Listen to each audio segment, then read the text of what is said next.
All right, everybody, thank you for joining us once again at Jazz Piano Short Practice Exercises.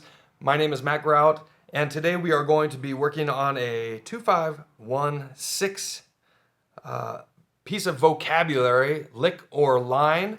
And this was kind of designed by one of my students, Nick. Thank you, Nick. I told you I'm going to make you famous. Hundreds of people are going to hear your name. And basically, what we designed this lick for was a couple things. I was trying to get Nick to start playing a couple triplets in his standard kind of lines. And we were also trying to do something a little funky on dominant chords. And so the idea is you learn this lick, you take it through the 12 keys. That's a great practice session, right? And so let's walk it down and talk it through. So I'll overlay it here. And essentially what it is going to be, we're going to be playing over a G minor to a C7, but we're going to play a C7 altered. And then we're going to land on an F major chord.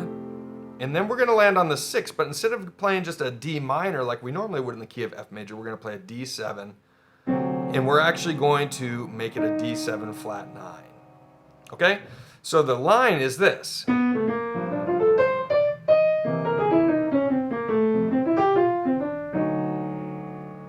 Again.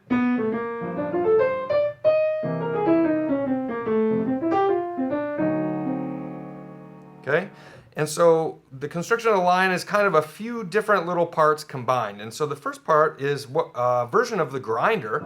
We're on a G minor and we're surrounding the third, and then we're arpeggiating up to the 11. Okay? Once we get up to this 11, so this is outlining a G minor 7 or G minor 9, G minor 11 chord. Then we have a passing note here moving to the sharp 9 of the C7 altered, and then we're going to come down this C7 sharp 9 shape that's very common, almost an octave here, a major 7th and a tritone underneath, but we're going to add the sharp 5 also. And so it's important in the left hand that we keep our 5s and 9s out of the voicing, so we're just going to play root 3 7. And then I come down through the altered scale and I'm trying to get to the third of the F major chord, and then I'm going to basically arpeggiate up to the F major 9, the F major 9 voicing, using another triplet. And then this is just then targeting the flat 9 of that D7 and trying to get there, right? So this is a great lick because we're using some intermediate concepts. We're playing altered on the C7, and we're trying to end on D7, but we're playing the flat 9, which is kind of it's an outside tone, not, you know, it's more of an uncommon sound. Don't want to say it's an uncommon sound. It's a very common sound, but it's not a standard chord tone that we are typically practicing landing on when we're beginners. Here's the line again.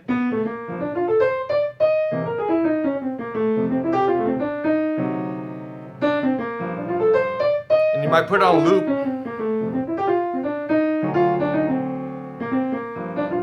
Right? And you then take it from there and start messing around with it, right? If I want to change keys with it, like if I want to put it into the key of C, I'm going to be trying to I'm going to be doing a combination of things. I'm going to be following my ear, and I'm also going to be like trying to move the pieces that make the lick into the new key. So for instance, if I was going to start on D minor, G7, C major to A7, now I'm going to think, okay, got to do the grinder, got to surround the third of the D minor up to the D minor 11, passing tone to get up to the sharp 9 of the dominant, coming down through the altered scale, and then on the 1 I'm going up the 9 to land on the flat 9 of the 6 dominant chord. All right, take it through the circle of fifths, practice it in 12 keys. If you only had 5 minutes to 10 minutes a day to practice the piano, you could do this. You could learn a great piece of vocabulary, and you could learn some interesting shapes that can apply to your playing. And so, all right, take that, and we'll see you soon.